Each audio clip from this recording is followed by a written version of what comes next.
할렐루야, 참 반갑습니다. 참 좋은 저녁입니다. 네, 저는 오늘 여러분들과 함께 사도행전 10장 44절부터 48절의 말씀을 읽으려고 합니다. 사도행전 10장 44절부터 48절의 말씀을 대독해 주시겠습니다.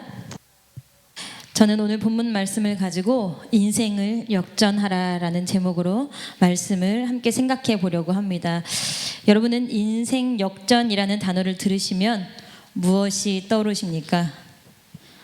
로또죠, 로또. 한 방에 인생 역전, 로또입니다. 로또에 당첨되면 큰 금액이 한꺼번에 들어오게 되고 그 큰 금액은 인생을 역전, 정말 인생을 송두리째 바꾸기에 충분한 돈이지요. 이게 성공한 역전인지 아니면 실패한 역전이든 둘째 치더라도 뭐 이렇게 인생 역전, 로또를 통해 잡으십시오 막 이렇게 광고하지 않습니까? 근데 또 우리가 삶을 보면 굳이 로또가 아니더라도 인생에 오는 기회를 잘 잡아서 아니면 자신이 가지고 있는 재능으로 운이 좋아서 아니면 열심히 노력해서 다양한 이유로 인해서 인생의 역전을 성공해서 바꿔 사는 사람들을 우리는 뭐 TV나 이렇게 이제 인터넷을 통해서 종종 볼 수 있습니다. 인생 역전 많은 사람들이 원하는 기회입니다. 특히 지금 내가 살고 있는 현실이 많이 힘들다면, 내가 지금 고된 문제를 내 앞에 두고 있다면 더더욱 인생 역전의 기회를 고대합니다. 어떤 사람들은 자신이 뜻하지 않게 예기치 않은 상황에서 인생을 역전하는 기회를 만나기도 합니다. 오늘은 그 인생 역전에 관한 정말 인생을 역전한 사람들의 이야기를 하나씩 여러분들과 살펴보려고 합니다.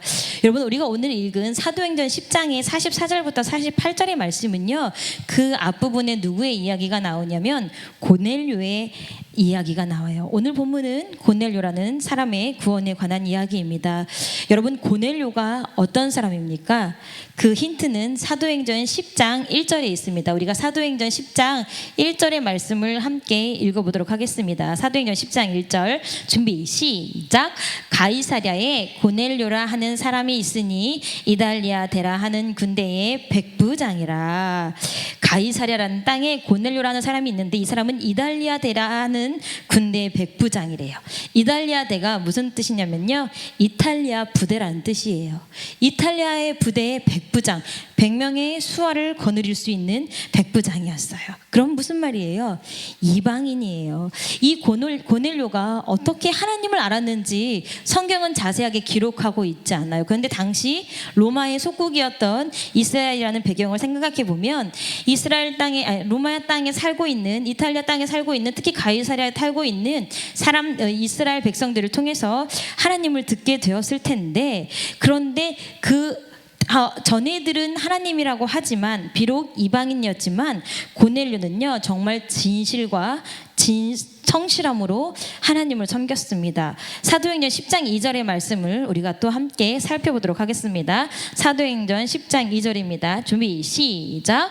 그가 경건하여 온 집으로 더불어 하나님을 경외하며 백성을 많이 구제하고 하나님께 항상 기도하더니. 경건했대요. 외국인, 이방인임에도 불구하고 경건하고 누구를 섬겼대요? 하나님을 섬겼대요. 근데 그 하나님을 섬기는 게 그냥 하나님을 섬기는 게 아니라 뚜렷한 행동의 지표가 나왔어요. 많이 구제하고 많이 하나님께 항상 기도했대요. 근데 이러한 고넬료의 신앙생활은요, 누가 인정을 했어요? 하나님이 인정을 하십니다. 고넬료의 신앙생활을 인정한 하나님께서 뜻밖의 기회를 주시는데 10장 4절과 5절의 말씀을 우리 김주연 집사님이 읽어주시겠습니다. 사도행전 10장 4절과 5절 말씀입니다. 고넬료가 주목하여 보고 두려워 가로되 주여 무슨 일이니까? 천사가 가로되 내 기도와 구제가 하나님 앞에 상달하여 기억하신 바가 되었으니 내가 지금 사람들을 요바에 보내어 베드로라 하는 시몬을 청하라. 어느 날 고넬료가 기도하고 있는데 누가 왔어요?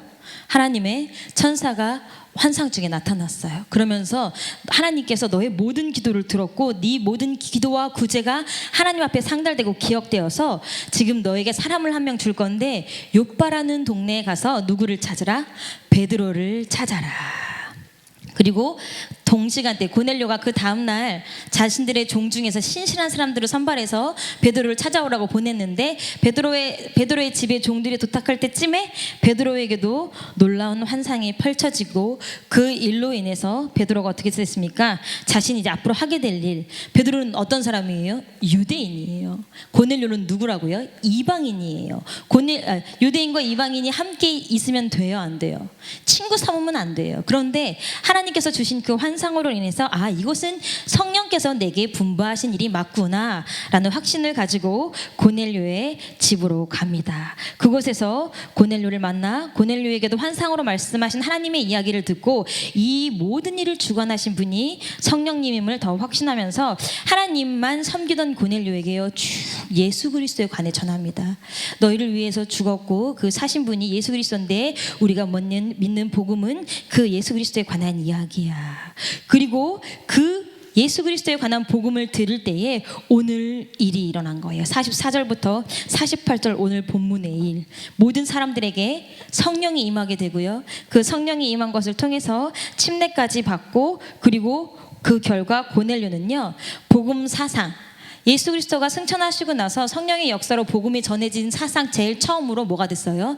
이방인으로서 그리스도인이 되었습니다.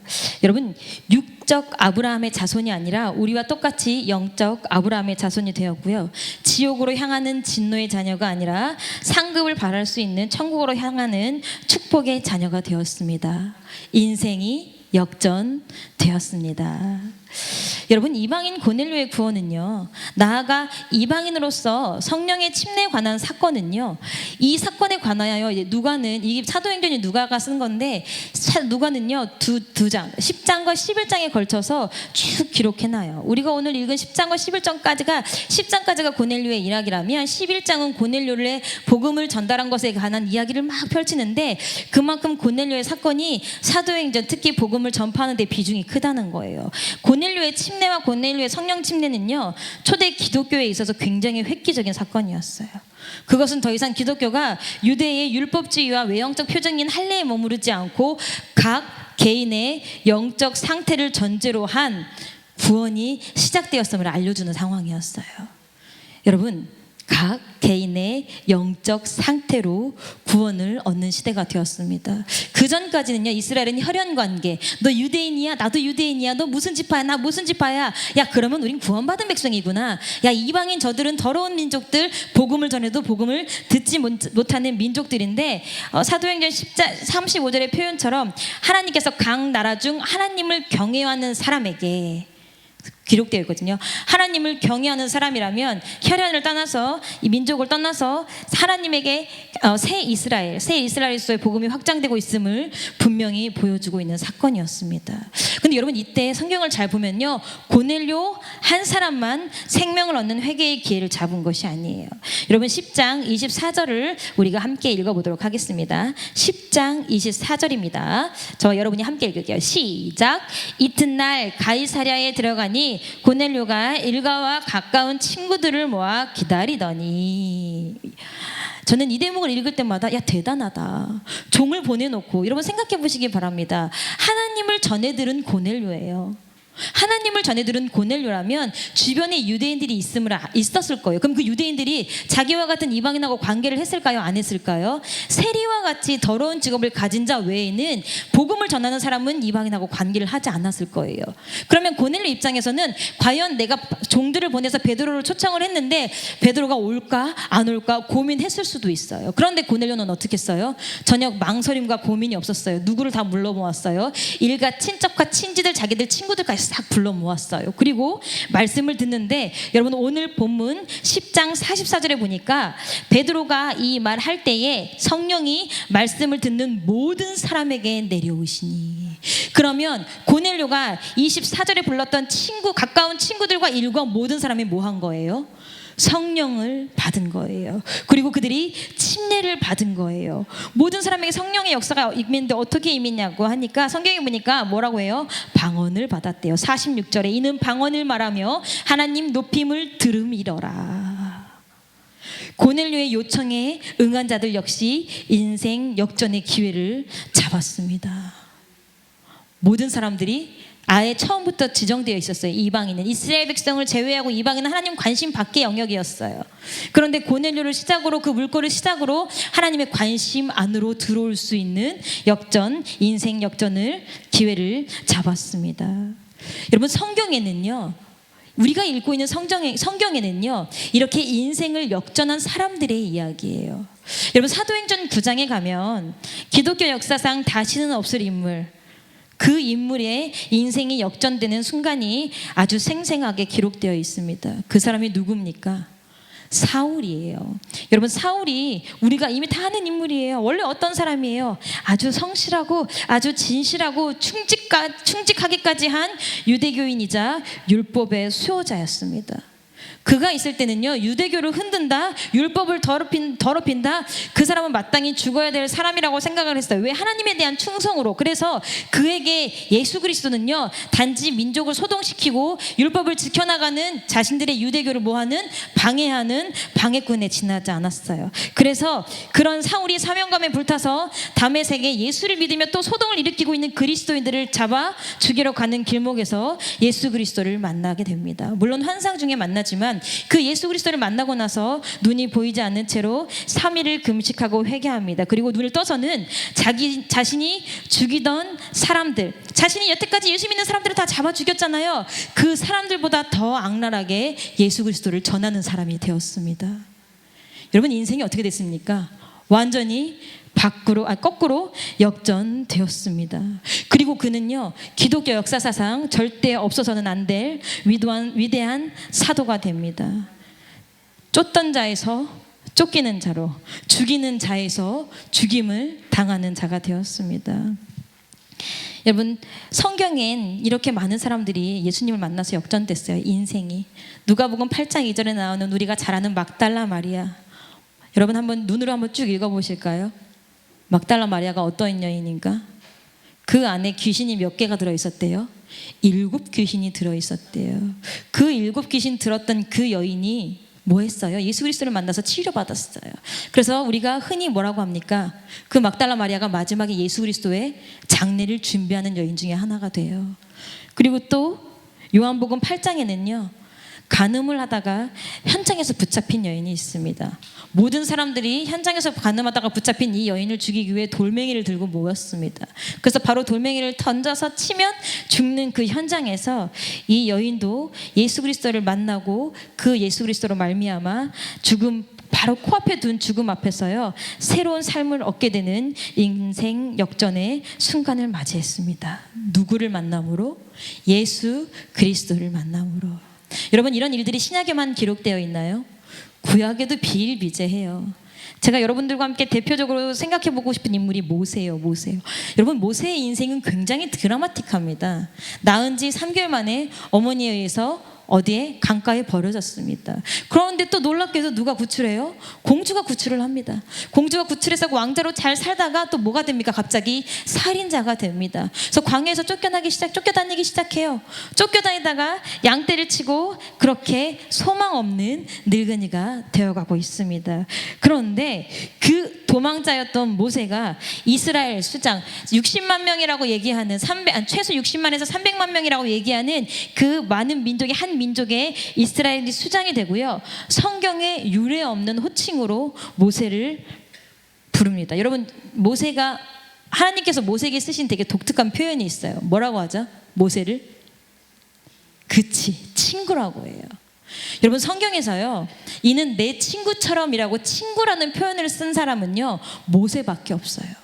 바울도 아니고 아브라함도 아니에요. 여러분 못 믿으시는 것 같으니까 출애굽기 33장 11절을 한번 찾아서 읽어보도록 하겠습니다. 출애굽기 33장 11절 우리가 다 같이 큰 소리로 읽겠습니다. 시작. 사람이 그 친구와 이야기함 같이 여호와께서는 모세와 대면하여 말씀하시며 모세는 진으로 돌아오나 그만. 사람이 누구와 이야기함 같이? 친구와 이야기함 같이. 우리는 그렇게 부르짖어도 하나님의 음성과 하나님 뜻도 조금도 알기도 쉽지 않은데 모세는 하나님과 친구같이 서로 대면해서 뭐 했다는 거예요?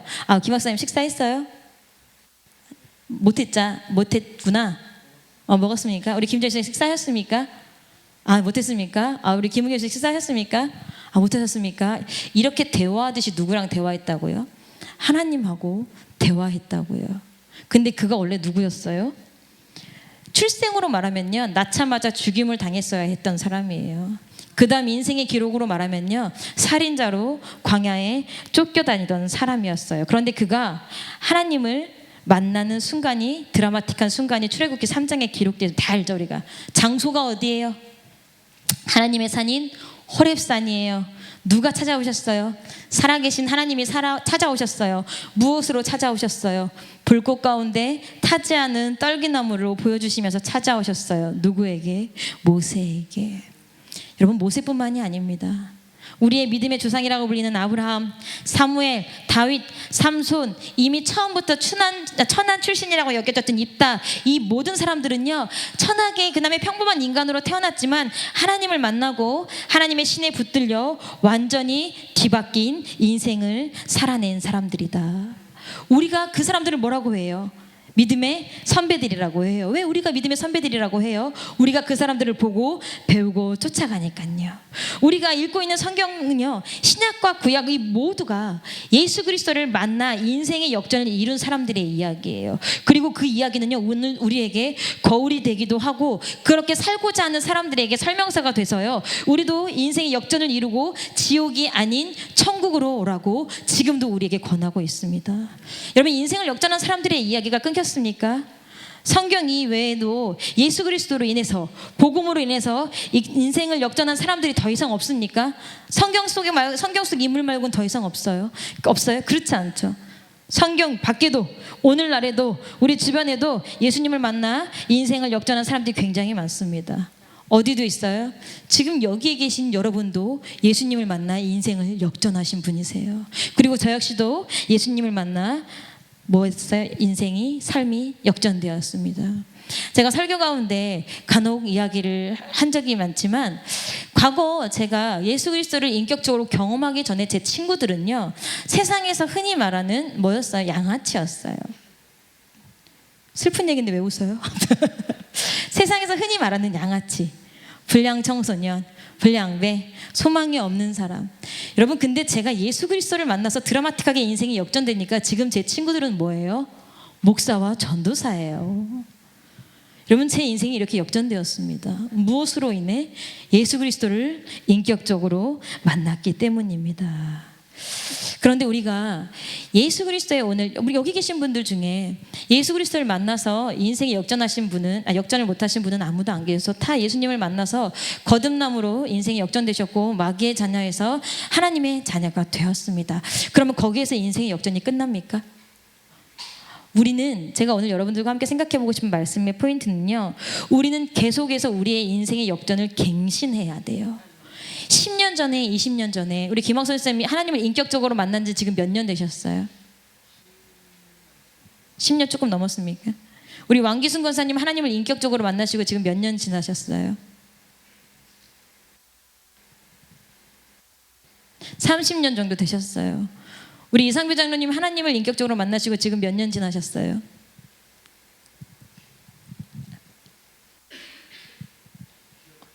기억도 없고 굉장히 오래되셨죠. 자, 그러면 그 인생 역전에서 우리가 구원자의 삶, 예수 그리스도를 믿는 크리스찬의 삶으로 발을 디뎠습니다. 그리고 나서 그 다음에 인생 역전이 또 있으셨나요? 우리 김 목사님, 그리고 나서도 인생 역전이 계속 일어나고 있나요? 예수 그리스도와 함께? 우리 왕기순 권사님, 그러고서도 예수 그리스도와 함께 인생 역전이 일어나. 우리 이상배 장로님, 우리는요, 구원을 얻은 사람들이지만 그 구원을 지키기도 해야 되지만, 우리의 삶 속에서 계속 그리스도를 만남으로 뭐 해야 돼요? 인생의 역전이 일어나야 돼요. 그런 인생의 역전이 일어난다는 건 무슨 뜻이냐면요, 내 삶이 누구와 연결되어 있다는 뜻이에요. 하나님과 연결되어 있다는 뜻이에요. 그런데 그런 인생의 기회가, 역전의 기회가 별로 없어요. 내가 뜨겁게 만났던 하나님을 생각하면 10년 전, 30년 전, 40년 전으로 거슬러 올라가야 한다. 그러면 그때 이후에는 인생의 역전을 경험하신 적이 없는 거예요. 그러니까 우리 신앙이 어때요? 주일날 목사님께서 말씀하셨던 것처럼 죄가 들어와요. 구원의 기쁨이 사라졌어요. 하나님 앞에 신앙생활을 하고 봉사하는데 자원하고 감사하는 마음이 사라졌어요. 그 채로 신앙생활을 끌려가면서 30년씩 40년씩 하고 있는 거예요. 여러분들의 인생의 역전은 언제 있으셨습니까? 저는 오늘 여러분들과 함께 인생의 역전을 이야기하고자 합니다. 우리 모든 사람이 예수님을 다시 늘 만나고 뜨겁게 만나고 어제 믿었던 예수가 아니라 오늘 새롭게 믿은 예수, 뭐 한 달 전, 뭐 10년 전, 20년 전에 믿었던 예수가 아니라 오늘 새롭게 만나는 예수. 그렇게 해서 내 인생이 매일매일 천국 가는 삶으로 역전되고 싶은데 방법이 무엇인가? 여러분, 제가 앞에서 쭉 설명했던 그들의 인생을 보면요, 인생이 역전되기 바로 전에 두 가지 일이 분명히 일어나요. 그 두 가지 일이 무엇이냐면요, 그리스도에 관한 복음과 기도라는 거예요. 오늘의 본문, 고넬료 무엇으로 인해 천사가 내려왔습니까? 사도행전 10장 4절 말씀을 우리 모두 함께 큰 소리 읽겠습니다. 사도행전 10장 4절입니다. 준비 시작. 고넬료가 주목하여 보고 두려워 가로되 주여 무슨 일이니까? 천사가 가로되 내 기도와 구제가 하나님 앞에 상달하여 기억하신 바가 되었으니. 여러분, 얼마나 하나님께서 고넬료의 기도가 인상적이었으면요, 고넬료의 기도를 기억하고 계셨대요. 고넬료의 구제를 기억하고 계셨대요. 여러분들이 하시는 기도와 여러분들이 하시는 신앙생활이 얼마나 인상적이어야 하냐면요, 하나님이 기억하실 정도로 인상적이어야 돼요. 예수님이래. 목사님께서 설교하시면서 하시는 말씀 중에 하나가 뭐예요? 평범한 사람은 평범하게 살아요. 그런데 비범한 사람은 비범하게 살아요. 비범한 사람들은 신앙생활도 비범하게 해요. 그렇기 때문에 하나님께서 너무 인상적이어서 그 신앙생활이 인상적이라서 그 사람을 기억하는 거예요. 여러분, 우리가 예수님을 경험하고 싶다면, 내 인생에 또다시 예수님께서 찾아오셔서 내 삶이 역전되고 싶다면 하나님이 기억하실 만큼 인상적인 기도와 복음의 생활이 있어야 합니다. 그리고 그 결과로 인해서 고넬료는요, 성령의 충만함을 받았어요. 오늘 이 사도행전 10장 4절의 말씀을 보면요, 우리가 본문으로 읽었던 사도행전 10장 44절의 결과가 어쩌면 당연한지도 모르겠어요. 이미 고넬료에게 하나님께서 성령을 뭐 하셨던 거예요? 계획하고 계셨던 거예요. 여러분, 사도행전 16장에 보면 바울과 신라의 이야기가 나옵니다. 제2차 전도 여행을 떠나기 위해 마게도냐로 갔어요. 마게도냐에서 그 두아디라 성에 도착해서 거기서 막 전도를 하는데 귀신 들린 젊은 여자 하나가 바울과 신라를 쫓아다니면서 막 시끄럽게 하고 소동을 일으키니까 너무 괴로운 나머지, 바울과 신라가 사역을 하는데 방해가 되고 너무 괴로운 나머지 귀신을 쫓아냈어요. 그랬더니 근데 문제는 뭐냐면 그 여종이 귀신이 들려서 점을 치던 여자였는데 그 귀신이 빠져나가면서 더 이상 점을 칠 수 없게 되니까 주인이 화가 난 거예요. 왜? 자기의 수입원이 끊겼으니까. 그래서 얘들을 고소를 해가지고 바울과 신라가 흠신 두들겨 맞고 감옥에 갔습니다. 근데 그때에 옥터가 막 지진이 일어나고 옥문이 다 열리는 사건이 생겨요. 근데 그 전에 무엇이 있었어요? 성경을 찾아보도록 하겠습니다. 사도행전 16장 25절입니다. 사도행전 16장 25절과 26절을 우리 김은경 집사님이 읽어주시겠습니다.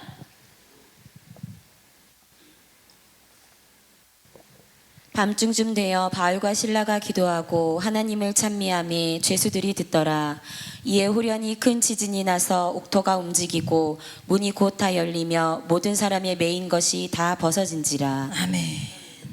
기도할 때, 찬양할 때. 근데 제가 봤을 때 하나님의 결론은 이건 아니었던 것 같아요. 그 다음 일이 성령께서 계획하셨던 일이에요. 이 소동으로 인해서 가장 심장에 덜컥 내려앉는 사람이 누구예요? 간수예요. 자다가 와서 보니까 옥문이 다 열린 거예요.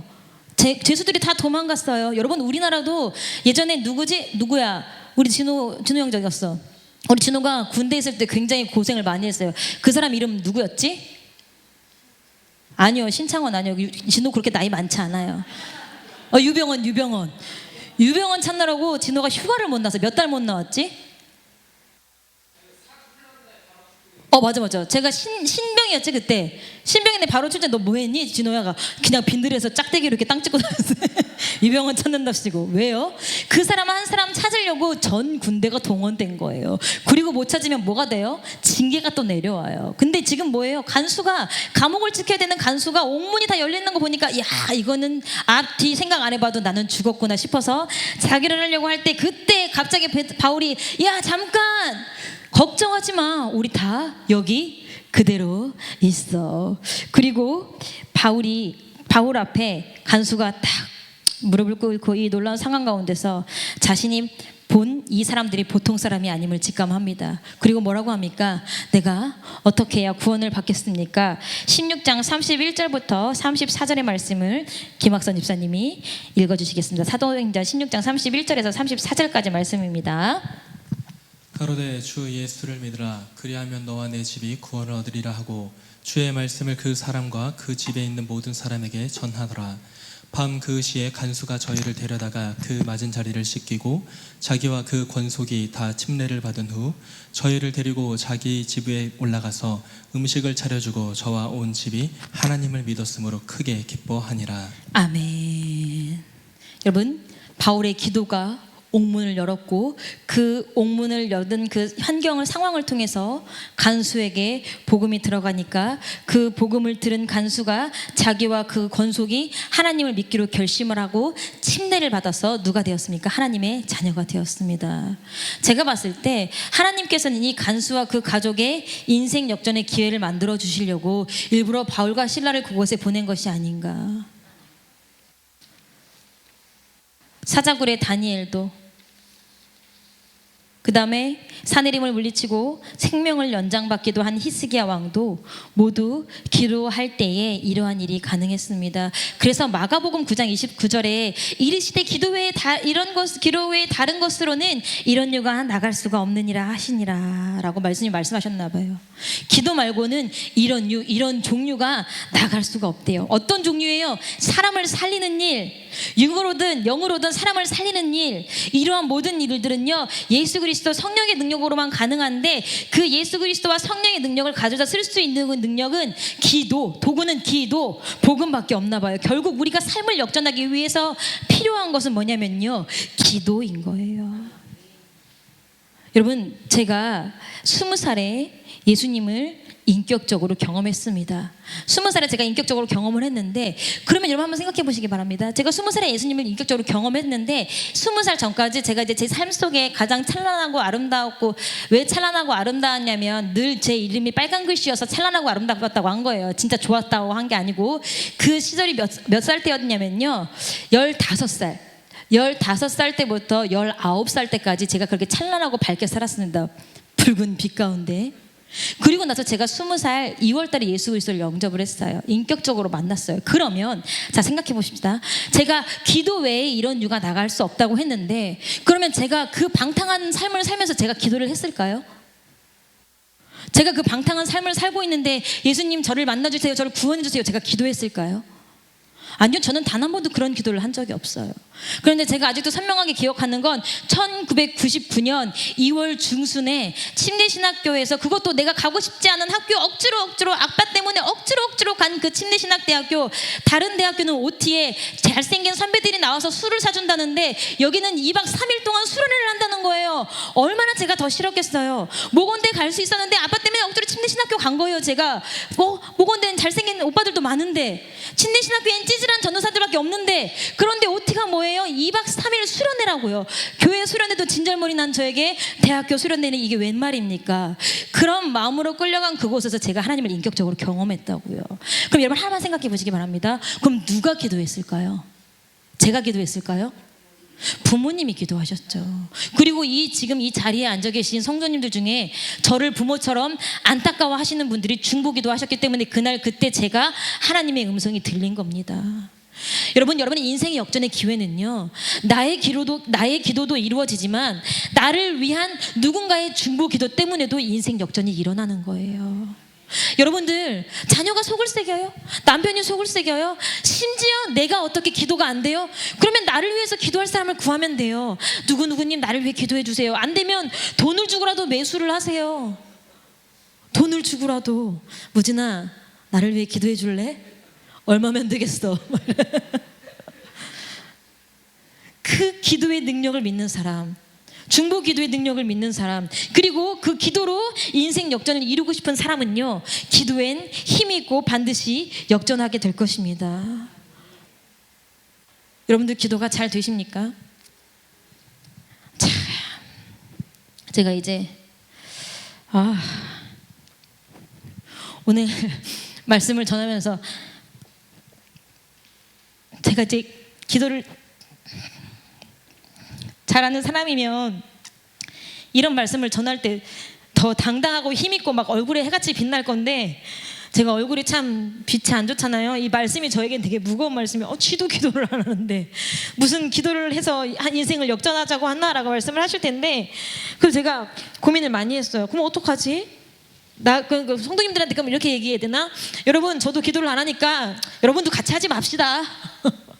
여러분, 저도 기도를 안 해서 죽겠으니까 여러분들도 기도 그냥 같이 하지 마시고 같이 죽읍시다. 이렇게 하는 게 설교자인가? 이렇게 말하는 게 솔직한 설교자인가? 내 마음은 정말 진짜 너무 괴롭고 너무 답답하고, 이 마음속에 가스알명수를 지금도 한 2병쯤 먹고 싶은 이 답답함을 가지고 설교하지만, 부끄럽지만 그럼에도 불구하고 여러분, 인생을 역전할 수 있는 방법은 기도밖에 없습니다라고 말하는 제 마음의 이 심정을 여러분들이 헤아려 주셨으면 좋겠습니다. 여러분들을 질책하는 게 아니에요. 저는 잘해서 여러분들에게 말씀드리는 게 아니에요. 우리가 지금 기도가 필요하기 때문에 말씀드리는 거예요. 여러분, 저도 기도가 잘 되지 않을 때가 있었어요. 기도가 물론 지금도 그렇지만 잘 되지 않을 때가 있었어요.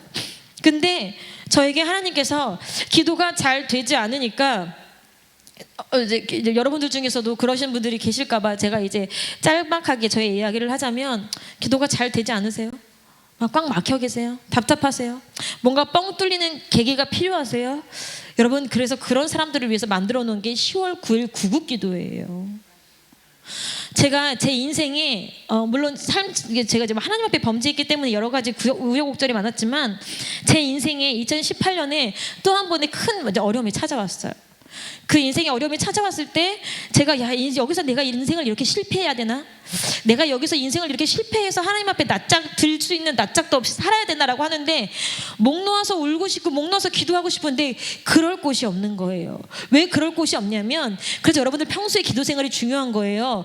평소에 교회 나와서 울면서 기도했으면, 제가 울면서 기도했어도 그 누구도 놀라지 않았을 거예요. 근데 평소에 기도한다던 여자가 인생에 공고한 문제가 생겼다고 그때 나와서 기도하면 모든 교회가 아이고 변신에 무슨 일이 있나 봐. 그리고 저를 보시는 저희 부모님의 마음은 어떻겠어요? 그래서 기도하고 싶고 기도하고 싶은 게 아니라 울고 싶은데 울 자리가 없어서 어떡하지 하는데, 그때 2018년 6월 6일 날 구국 기도회를 한다는 거예요. 그래서 그래, 거기 가서라도 울어야겠다. 그래서 정말 부끄러운 얘기지만 2018년 6월 6일 연세중앙교회 3층에 올라가서요 구국 기도회 하는데, 저는 나라를 위한 기도는 한마디도 안 했어요. 내 기도만 했어. 내 한탄만 해서 아이고 주여 막. 제가 그때 황교안을 처음 봤거든요. 총리인지도 몰랐는데, 황교안 전 국무총리도 처음 보고, 그다음 대머리 아저씨 누구 있던데, 법학하시는 아저씨, 뭐 불교다니다가 법 바꿨다고. 아무튼 그 아저씨 막 하는데 진짜 줄줄줄줄 울면서 막, 사람들은 다 생각했어요. 젊은 아가씨가 나라를 위해 저렇게 마음이 아픈. 아니요, 저는 제 마음이 속 터지고 미칠 것 같아서 울었어요. 제 마음이 속 터져. 근데 울 곳이 없어서, 기도하고 부르짖을 곳이 없어서, 다른 사람 걱정시키지 않고 아주 자연스러운 울을 수 있는 곳이 필요해서 간 곳이 구국기도회예요. 그리고 그 구국기도회에서 제가 울면서 떼굴떼굴 울면서 기도하고, 나라랑은 전혀 상관없이 저만을 위한 기도했다고 제가 말씀드렸어요. 그 기도를 하니까 비로소 여기 체했을 때 따가지고 핏기가 도는 사람처럼 숨이 쉬어지고, 그때부터 제가 기도의 맛을 알았어요. 기도가 안 된다는 건 여러분 너무 배부른 소리예요. 기도가 안 된다는, 제가 어떤 책을 읽었는데 거기서 뭐라고 써있냐면요, 기도가 안 된다고 말하는 사람은 사실상 기도를 할 마음이 없는 사람들이다라고 써있었어요. 기도가 안 되면, 기도가 하고 싶은데 기도가 안 되면 기도가 될 자리를 찾아가면 되는 거예요. 근데 기도가 안 되는 사람은요, 기도가 될 자리를 가요 안 가요? 안 가요. 그러니까 뭐 하는 거예요? 기도가 계속 고인물처럼 썩어 있는 거예요. 우리 자녀를 두신 부모님들, 연세중앙교회 보여주고 싶다? 이럴 때 가서 보여주십시오. 얼마나 많은 사람들이 태극기를 흔들면서 기도하는지 내 자녀를 위해 이럴 때 보여주십시오. 다른 데 탐방 가는 것도 중요하죠. 빈 교회에 가서 건물을 보는 게 아니라 살아계신 하나님을 기도하기 위해 모인 사람들이 영적으로 기도하고 충만할 때에 그때 아이를 보여주십시오. 그러면 제가 봤을 땐 단기 선교 못지않은 전율과 단기 선교 못지않은 영적인 충격을 얻을 자리가 그곳이에요. 여러분 10월 9일 날 나라에 관심이 없으시면 여러분들 자녀의 문제를 위해서라도 함께 기도했으면 좋겠습니다. 구급기도했는데 구급기도회 때 거기서 자기네들이 밥을 주는 것도 아니고 너 구급기도 안 했으니까 점심을 제공하지 않겠습니다 이런 거 아니잖아요. 내가 내 밥 들고 내가 기도하고 싶어서 가겠다는데 누가 말리겠습니까? 함께 기도하는 우리가 되었으면 좋겠습니다. 근데 여러분 제가 인생의 역전을 말하고 있는데 세상에 많은 사람들이요, 세상에 너무 속상하게도 많은 교회들이요, 인생의 역전, 복음으로 인한 인생의 역전을 변질시켰어요. 뭐라고 변질시켰어요? 예수를 믿으면 건강할 거야. 예수를 믿으면 너의 자녀가 2대째까지는 좀 힘들어도 3대째부터는 축복을 받을 거야. 성경 어디 그런 게 나와 있는지 모르겠어요. 예수를 믿으면 3대째부터 아주 그냥 빵빵 탕탕 대로야. 그리고 또 예수를 믿으면 물질의 문이 확 열릴 거야. 예수를 믿으면 사업이 잘 될 거야. 예수를 믿으면 교회를 다니면 직장에서 높아질 거야. 그렇게 자꾸 뭐해요? 가정이 편안해질 거야. 복음을 뭐해요? 하나님의 복음으로 인한 인생 역전을 변질시켜요. 근데 여러분 생각해보면 하나님을 믿고 인생이 역전된 사람들 중에 그렇게 잘 나간 사람 사실 많지 않아요. 너무 지금 와서 예수 믿는 걸 포기하고 싶으신 건 아니시겠죠? 잘난 사람 많지 않아요. 오히려 세상의 인생 역전과는 반대되는 상황이 더 많을 수도 있어요. 한 사람이 있습니다. 원래 이 사람은 굉장히 부자였어요. 굉장히 부자였는데 풍성하게 부자로 아주 그냥 호의호식하면서 넉넉하게 살던 그가 예수님을 만나게 됩니다. 예수님을 만나자 마음 깊이 회개하고 회심해서 자신의 전 재산을 팔아서 가난한 사람들을 도와주고 자기가 부당하게 이익을 취한 사람이 있으면 몇 배나 갚겠다고 얘기를 하고 자신의 재산을 내놓습니다. 여러분 생각해 보십시오. 제 아무리 부자라 할지라도 자신의 가산을 다 내놓고 부당한 이익을 취한 사람들에게 다 나눠주면 그 사람이 여전히 부유할까요? 아니면 가난해질까요? 당연히 가난해지겠죠. 그럼에도 불구하고 그 사람은 그 길을 걸었습니다. 그게 누구예요?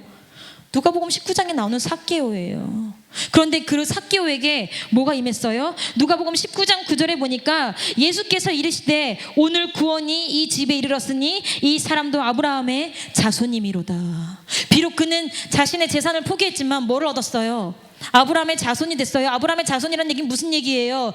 천국은 바로 들어간다는 얘기예요. 여러분 무엇이 더 인생의 역전입니까? 여전히 돈을 끌어안고 자격지심에 가득 차서 동족에게도 버림받고 자기 혼자 돈을 끌어안고 사는 게, 부자로 사는 게 행복하겠습니까? 아니면 돈은 없을지라도 예수 그리스도를 만나 만족하고 천국을 얻는 그 삶이 여러분 인생의 역전의 삶입니까? 그럼 여러분들은 어떤 인생의 역전의 삶을 원하고 계십니까? 자녀들에게 무엇이라고 가르치고 계십니까? 아주 표독스럽게 살던 삭개오가요, 예수 그리스도를 만나고 나서는요 굉장히 만족하고 행복하고 다른 사람들이 보기만 해도 즐거운 삶을 살았을 거예요. 왜? 예수를 가졌으니까. 여러분 옛날 소설 중에 보면 운수 좋은 날이라는 소설 여러분 다 아실 거예요. 현진건이라는 사람이 1926년 글벗집에 쓴 단편 소설인데, 이 소설은 일제강점기 경상에서 이제 빈민으로 인력거꾼으로 살아가고 있던 김첨지에 대한 이야기입니다. 그 김첨지가 며칠 동안 일을 되게 열심히 했는데 돈을 한 푼도 못 벌었어요. 근데 비가 추적추적 오는 날 일을 하러 나가는데 집에 병든 아내가 여보 오늘은 나가지 마세요. 오늘은 안 나갔으면 좋겠어요. 여보 오늘은 왠지 내가 느낌이 그런데 안 나갔으면 좋겠어요. 나가지 마세요. 하는데도 불구하고 김첨지가 어떻게 해요?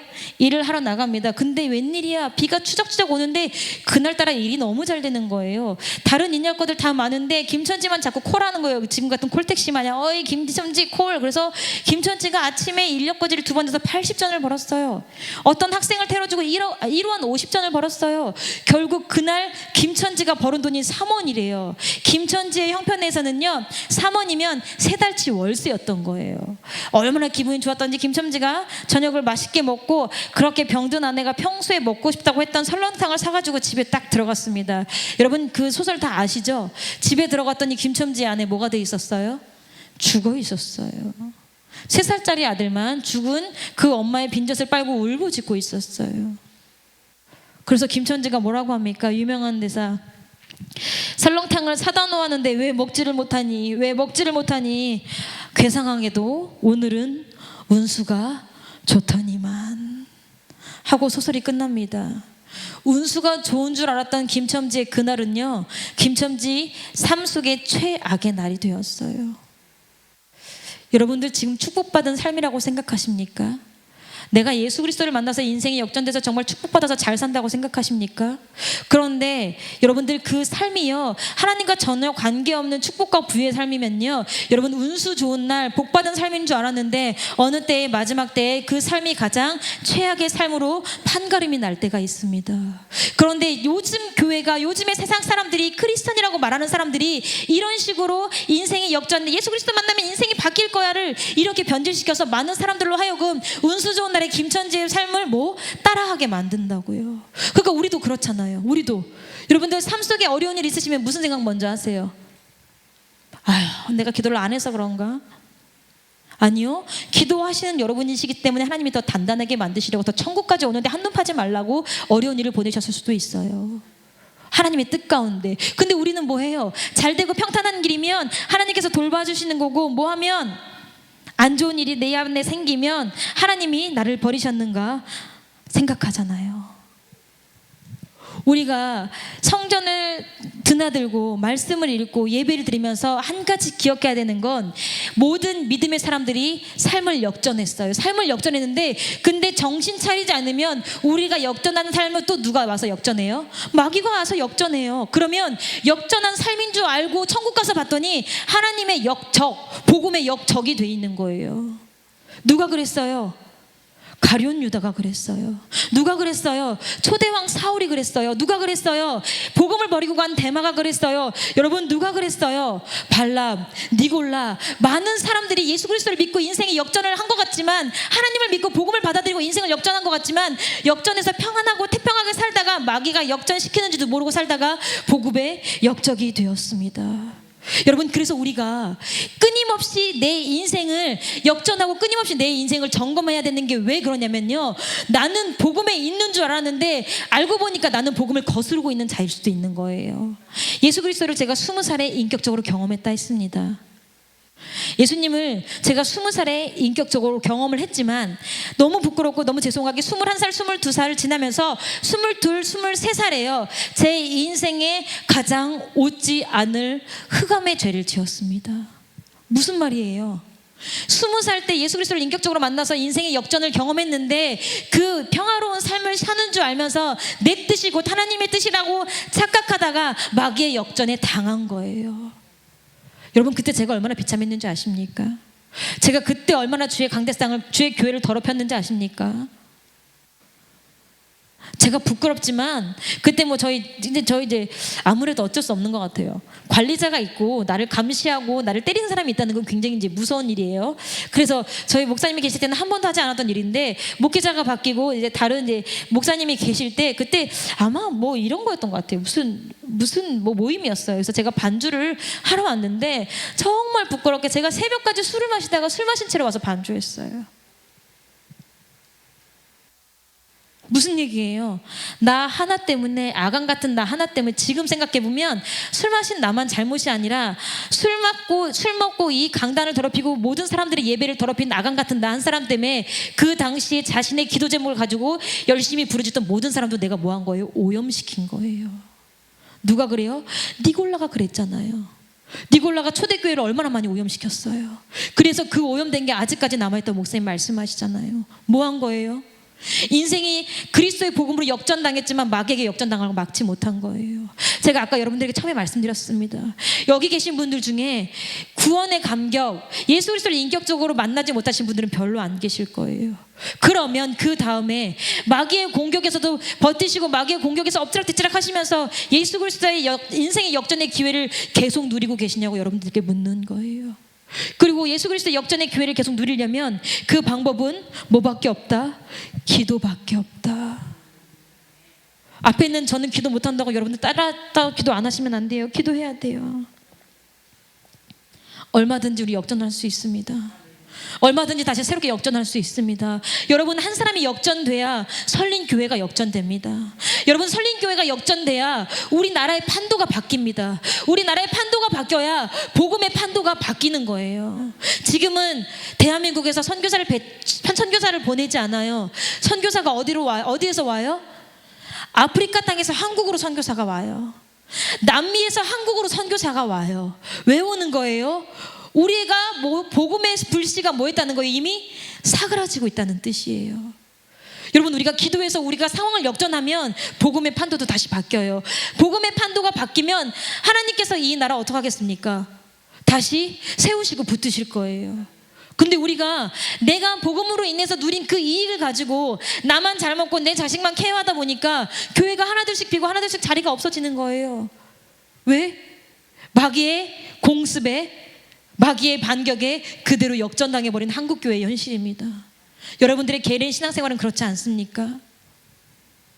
제가 아침에 새벽 예배를 오면 무슨 호텔이라고 했지 아까? 파라다이스 호텔은 되게 옛날 호텔인데, 파라다이스는 내가 결혼했을 때 호텔이고 지금 이름이 바뀌었어요. 어쨌든 이제 호텔 맞은편에 새롭게 이제 헬스장이 생겼잖아요. 막 몇 층짜리지? 3층짜리인가 4층짜리인가 생겼는데, 그 새벽 시간에도 이제 광고하기 위해서 불을 막 이렇게 밝혀놓고 있더라고요. 근데 그 밝혀놓고 있는데 2023년 거기에 처음 걸린 현수막이 뭐라고 써있는지 혹시 보신 분 계세요?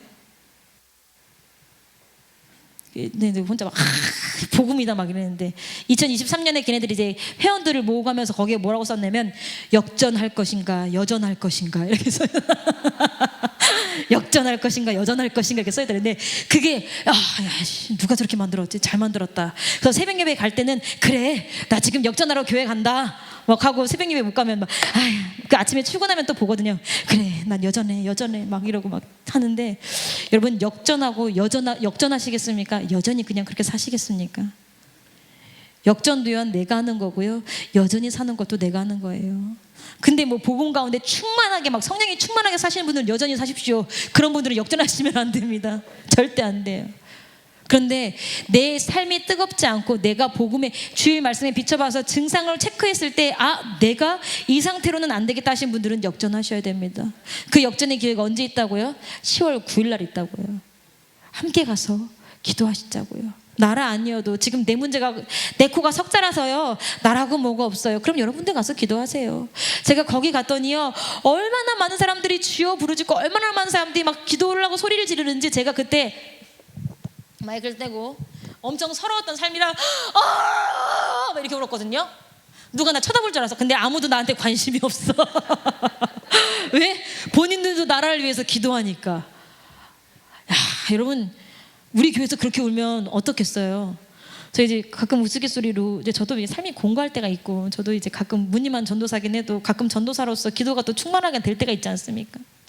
하루는 막 새벽에 막 기도하는데 막 쿵쿵쿵쿵 막 소리가 들려. 그래서 뭐야 했는데 목사님 오시더니 머리를 딱 들고 기도하고 내 머리를 딱, 야, 왜 이렇게 오래 기도해? 무슨 일 있어? 아니요, 됐어. 뭐 이게 전도사 수준이 막 오래 기도하니까 담임 목사님이 깜짝 놀래 막. 전도사 수준이 이래서 되겠습니까? 이제 부끄러워서 내가 머리 다 흥컬어졌네. 그래서 내가 머리 이래서 안 되는데. 여러분, 제가 아까 고넬료 이야기하면서 뭐라고 했어요? 하나님께서 고넬료의 기도를 어떻게 하셨다고 그랬어요? 기억하셨다고 했어요. 고넬료의 구제를 뭐 하셨다고 했어요? 기억하셨다고 했어요. 그러면 여러분, 오늘 새벽 예배를 드리시고 이 예배를 드리고 계시는데, 여러분 지금 새벽 예배를 드리시고 예배를 드리신 이것을 하나님이 기억하실 것 같으신가요? 여러분의 이 예배가, 이 기도가 하나님이 기억하실 만한 기도고 예배면요, 여러분들에게도 하나님께서 역전의 기회를 주시기 위해서 오실 거예요.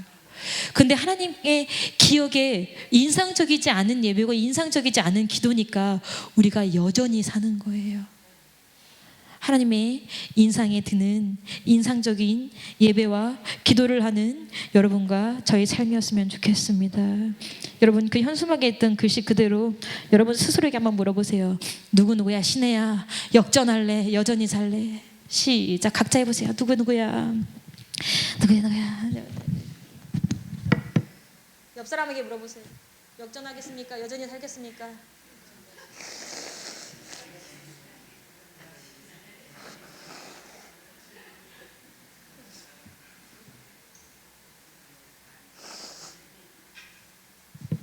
자, 그럼 제가 아침에 광고했던 대로 피한다고 안 보이는 게 아닌데 강정수 집사님 숙제 검사를 한번 해보도록 하겠습니다. 자, 우리 강정순 집사님 평신도 분이시라 마음이 떨리니까 그럼 저 뒤에 앉아 계신 우리 병강수 전사님부터 숙제 검사를 한번 해보도록 하겠습니다. 사람 좋은 웃음 짓지 말고 대답을 하시오. 무엇입니까? 예? 네, 질문해드리겠습니다. 오늘 병광섭 전사님이 삶 속에서 지킨 말씀 한 구절은 무엇입니까?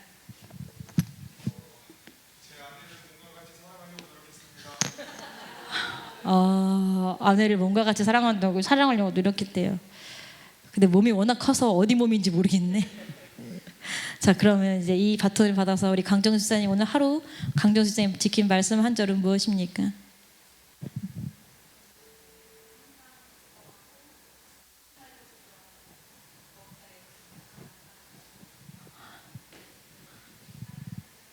아멘. 감사합니다.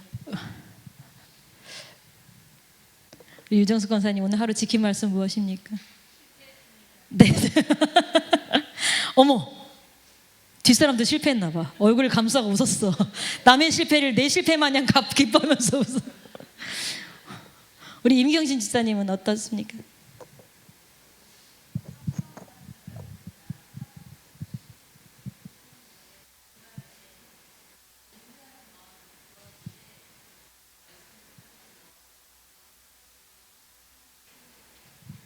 아멘. 우리 이은태 집사님.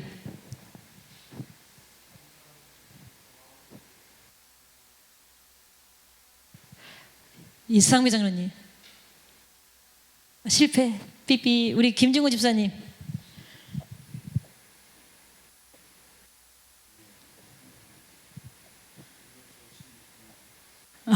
별로 좋지 못했나. 사모님.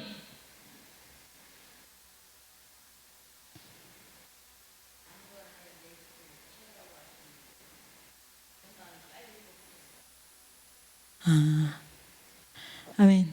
우리 유찬희 권사님, 새벽에 계셨던 것 같은데 유찬희 권사님 맞죠? 우리 유 권사님. 네. 자, 여러분, 우리가 지금 여러분 대충 한번 눈으로 한번 살펴보세요. 우리가 몇 명이 앉아 있나? 대충 이제 인원의 감이 나오십니까? 인원의 감이 나오세요? 근데 제가 지금 몇 분에게 여쭤봤는지 생각해 보시기 바랍니다.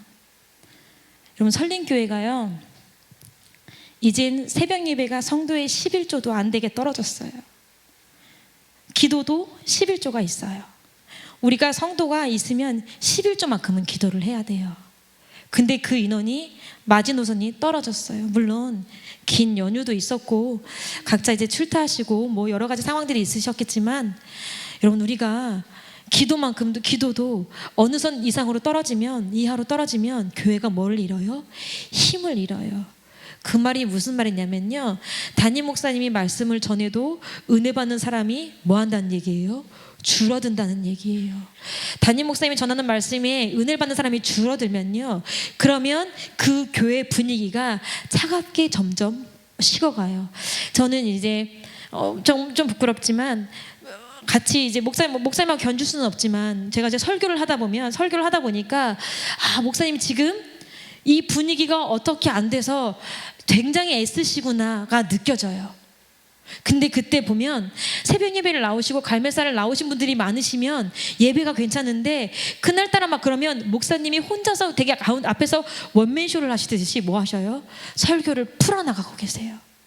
목사님 말씀하시고 제스처를 하는 걸 보면, 목사님 지금 설교가 안 풀리신다. 주여 목사님 설교 풀어주시옵소서. 왜? 목사님 설교가 풀려야 누가 살아요? 앉아서 말씀을 듣는 우리가 살아요. 여러분, 이 많은 분들 중에 제가 물어볼 분들이 이만큼밖에 없어요. 여기 이제 허정순 권사님하고 이태순 권사님 더 계시는 거예요. 제가 아까 말씀드렸어요. 앞에 있는 저 굉장히 부끄러워요. 여러분들에게 말할 자격이 없어요. 말할 자격은 없지만 말해야 하는 자리에 있기 때문에 말씀드리는 거예요. 제가 자격이 있어서 여러분들에게 기도하자고 말씀드리는 게 아니라 제가 그 말을 해야 하는 자리에 있는 사람이기 때문에 말씀드리는 거예요. 우리 다시 기도했으면 좋겠습니다. 그래서 여러분들의 신앙생활을 역전하셨으면 좋겠습니다. 여러분들의 신앙생활이 역전되고 교회가 역전되고 대한민국의 복음이 역전됐으면 좋겠습니다. 여러분 기도 나와서 제가 예전에 말씀드렸잖아요. 제가 나와서 기도하는데 우리 임순장 원사님 기도를 굉장히 열심히 오래 하시는 거예요. 야, 우리 임순장 원사님 기도를 오래 하지. 내가 언젠간 임순장 원사님의 기도를 한번 꺾어버리라. 내가 임순장 원사님보다 기도를 더 많이 하고 가야지 하고 막 기도를 했는데 주무시고 계시는 거였어요. 중간에 주무시고 6시 반부터 5시 반에 말씀이 끝나면 40분까지 목사님 기도할 때 하시고 한 15분 20분 주무시고 그 다음에 기도하시더라고. 그러니까 기도를 7시 반까지 막 8시까지 하시는 거야. 근데 나는 생으로 기도하려니까 게임이 안 되지. 그래서 나중에 뭐 도대체 무슨 기도를 이렇게 열심히 하는 거야. 근데 내가 앞에 가서 받은 기도. 그럼에도 불구하고 기도하시는 권사님 때문에 저 같은 사람이 뭐 하는 거예요? 기도해보고자 다짐하는 거예요. 내가 저 권사님 한번 꺾어봐야지. 그때 제가 기도 얼마나 열심히 했겠습니까? 굉장히 뜨겁게 했어요. 그리고 그때 여러분들을 뭐 그렇게 하는 건 아니지만 그리고 나서 제가 그때 기도하면서 설교할 때 여러분들이 더 뭐라고 하셨냐면 저한테 저 전사님 은혜 받았습니다. 전사님 무슨 말이에요? 기도 외에는 이런 유가 나갈 수가 없는 거예요. 여러분 전도가 안 되세요? 자녀가 말을 안 들어요? 남편이 속을 새겨요? 기도 외엔 이런 유가 나갈 수가 없는 거예요. 그래서 우리가 삶 속에서도 기도해야 되는 거예요. 여러분들 이 시간 찬양을 한 곡 부르기로 합니다. 찬양을 한 곡 부를 건데 여러분들 조금 생소한 찬양일 수도 있을 것 같아요. 그렇지만 어려운 찬양 아니니까 천천히 찬양을 함께 부르시고 모르겠으면 기도하는 마음으로 우리 찬양단들의 찬양을 함께 들으시면서 하나님 앞에 마음을 좀 정돈하셨으면 좋겠습니다.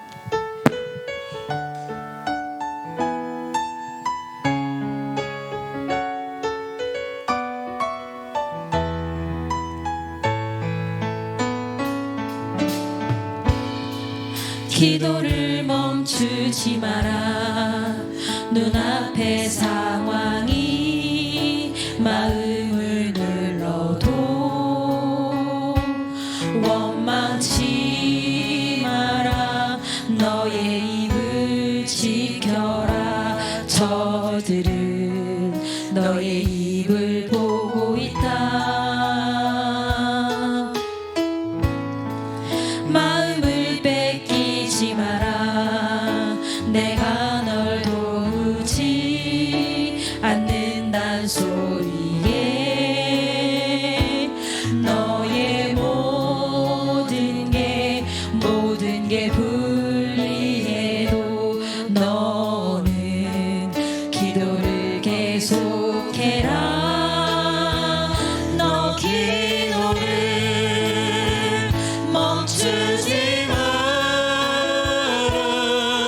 내가 너의 그 모든 상황을 바로 역전시키리니 너 기도를 멈추지 마라. 내가 잠시도 쉬지 않고 모든 걸 지켜보고 있으니 바로 역전되리라. 다시 한번 기도를 멈추지 마라. 기도를 멈추지 마라. 눈앞의 상황이 마음을 눌러도 원망치 말라. 원망치 마라. 너의 입을 지켜라. 저들은 너의 입을 보고 있다. 마음을 뺏기지 마십시오. 마음을 뺏기지 마라. 내가 널 도우지 않는단 소리에 너의 모든 게 불리해도 너는 기도를 계속해라. 너 기도를 멈추지 마라. 내가 너의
함께 기도하시길 원하겠습니다.